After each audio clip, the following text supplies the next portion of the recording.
Bonjour à tous. Dans cette vidéo, nous allons aborder synthétiquement l'aspect coaching individuel que je propose et qui touche plus le savoir-être, les soft skills.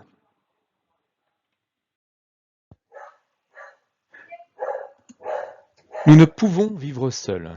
Nous avons besoin de l'autre, de l'altérité pour nous développer. Nous le voyons quand nous abordons les besoins fondamentaux de stimulation dans mon coaching. Nous ne pouvons aborder notre développement sans prendre en compte l'impact sur notre environnement, que ce soit le collectif, le couple, la famille, les amis, l'activité sportive ou associative, le cercle professionnel. La philosophie principale peut être résumée par cette phrase: soyons le changement que nous voulons voir dans le monde. Certains me demandent comment faire pour changer les autres en pensant manipulation. Effectivement, nous pouvons contraindre les autres, comme les parents peuvent le faire quelquefois avec leurs enfants. Mais le vrai changement commence par le changement intérieur, par la prise de conscience. Et ce type de changement a un impact sur notre comportement. Et alors notre comportement rayonne sur les autres.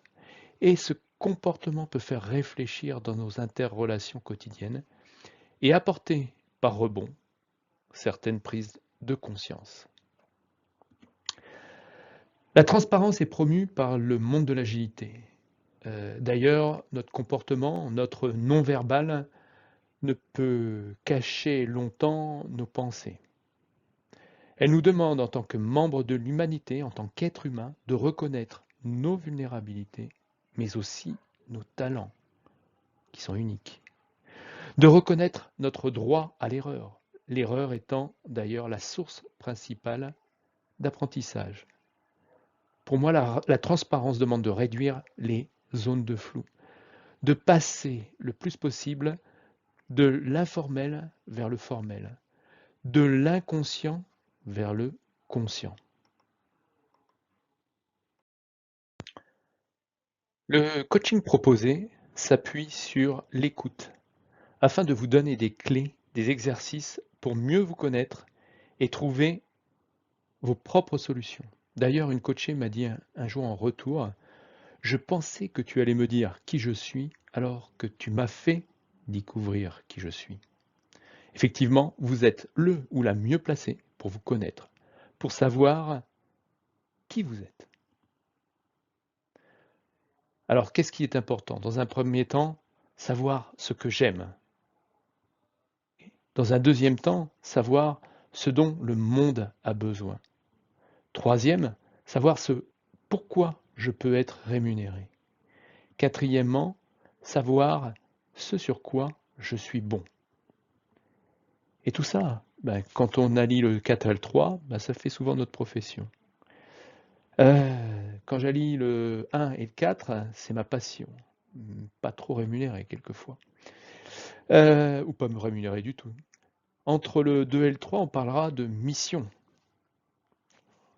Et quand on sera entre le 1 et le 2, on parlera de vocation.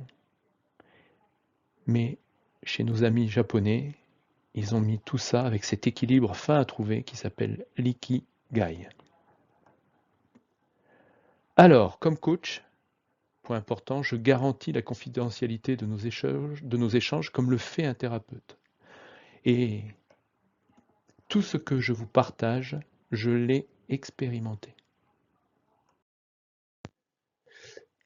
Alors, je vous explique pourquoi je préfère le terme individualité. C'est cette dualité intrinsèque que nous avons en nous, indivisible, que nous devons prendre en compte et assumer. Qu'est-ce que c'est que cette dualité? Le bien, le mal, la bonne ou la mauvaise conscience, l'énergie masculine et l'énergie féminine dont nous avons une part chacun, la cohérence, la cohésion, un autre terme, les pieds sur terre et la tête dans les étoiles. Ça va nous permettre, dans cette première étape, de connaître notre personnalité, nos personas, nos masques, nos rôles que nous utilisons pour combler nos besoins fondamentaux, nos valeurs, de découvrir nos vulnérabilités, mais aussi nos talents. À partir de là, il est plus facile d'établir nos priorités, à commencer par nos priorités personnelles, individuelles, et de les communiquer ensuite autour de nous. Et ce processus est en continuel mouvement et chaque partie nourrit les deux autres. L'important, la base de tout, c'est le connais-toi toi-même. Connaître nos valeurs, nos besoins fondamentaux, nos rôles, tout ça c'est la base. De connaître nos faiblesses, nos peurs, nos blessures, afin d'assumer nos vulnérabilités. De connaître nos qualités, nos forces, nos talents, ce côté unique de ce que nous apportons aux autres et au monde. Sachant que les talents, pour moi, sont les choses difficiles que nous faisons facilement sans nous en rendre compte. À partir de là, on va pouvoir développer l'assertivité. L'assertivité, c'est le respect de soi et des autres, et des limites de chacun. Ça demande de reconnaître notre responsabilité et de savoir donner nos limites, et donc de savoir dire non. Ensuite, on va pouvoir développer et surtout reconnaître notre leadership. Le leadership, c'est l'influence que nous avons tous. Nous avons tous une part d'influence sur les autres.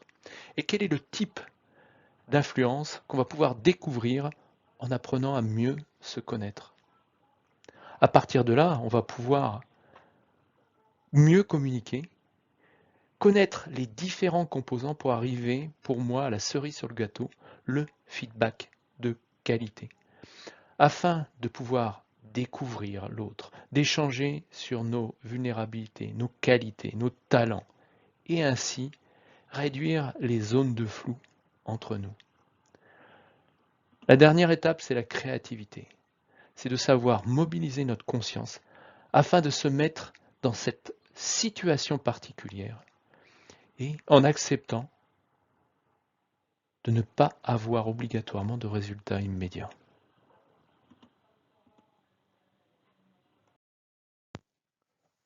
Donc voici cette première description synthétique. Je ferai d'autres vidéos par la suite sur par exemple comment se déroulent ces séances de découverte de soi. Et on peut s'appuyer sur des